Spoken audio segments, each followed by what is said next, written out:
बाबा साहब को बचपन से ही पढ़ाई के लिए बड़ी कठिनाइयों का सामना करते आना पड़ा है, लेकिन यह सिर्फ बचपन के लिए सीमित नहीं था।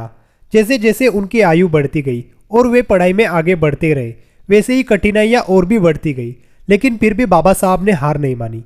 यह घटना तब की है जब बाबा साहब अपनी अधूरी पढ़ाई पूरी करने के लिए लंदन गए। तब उन्होंने किन कठिनाइयों में अपनी पढ़ाई पूरी की। बाबा साहब ने सिडेनम कॉलेज में प्राध्यापन करते हुए घर के खर्चे कम करके कुछ धन बचाया। इस बचत को उन्होंने लंदन में अधूरी छोड़ी हुई अपनी पढ़ाई को पूरा करने के लिए किया था। अध्ययन के लिए ली गई उनकी मोहलत की मियाद पूरी होने जा रही थी, इसलिए सन 1920 में अपने बचाए हुए धन महाराजा कोल्हापुर से कुछ सहायता लेकर और एक पारसी मित्र नवल बतेना से कुछ रुपए उधार लेकर अपने अधूरे अध्ययन को पूर्ण करने के लिए उसी वर्ष के जुलाई मास में समुद्री मार्ग से जहाज द्वारा लंदन चले गए। लंदन पहुंचकर उन्होंने एक क्षण भी व्यर्थ नहीं गंवाया।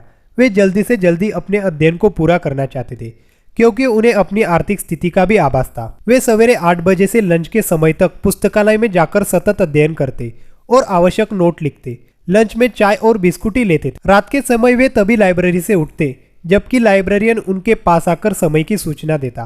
फिर सीधे रात का भोजन करते। भोजन भी बहुत ही हल्का खाते थे।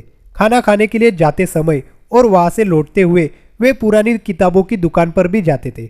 जो भी पुस्तक उन्हें अपने काम की दिखाई देती उसे अवश्य खरीद लेते। एक दिन तो ऐसा हुआ कि उन्हें भारतीय सेना से संबंधित गटेकरी कमीशन की रिपोर्ट की पुस्तिका मिल गई। उन्होंने उसको तुरंत खरीद लिया।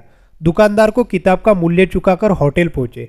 खाना खाने के पूर्व अपनी जेबें देखी तो मालूम हुआ कि जो पैसे उनके पास भोजन के लिए थे उनसे वे किताब खरीद चुके हैं। वे 3 दिन तक पापड़ खाकर पेट की आग बुझाते रहे।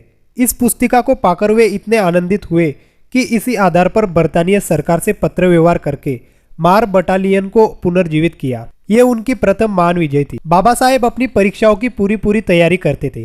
धन का तो अभाव था ही, बड़ी मितव्ययता से पैसा खर्चा करते थे।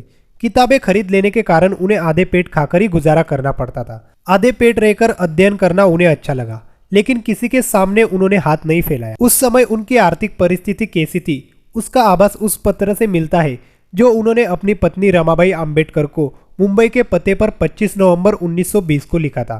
उन्होंने लिखा, वे पैसों के अभाव में बड़ी कठिनता से अध्ययन कर रहे हैं, यहाँ तक कि खाने पीने का भी बड़ा कष्ट है, इसलिए वे उन्हें घर खर्च के लिए पैसे नहीं बेच सकते। वे अपने आभूषण बेचकर गुजारा करें। भारत पहुंचकर उन आभूषणों को दोबारा बनवा देंगे। ऐसी आर्थिक कठिनाइयों का मुकाबला करते हुए उन्होंने अधूरे छोड़े हुए अध्ययन को पूरा किया। वीडियो कैसी लगी हमें कमेंट करके जरूर बताना और हमारे चैनल को लाइक और सब्सक्राइब जरूर करना। धन्यवाद।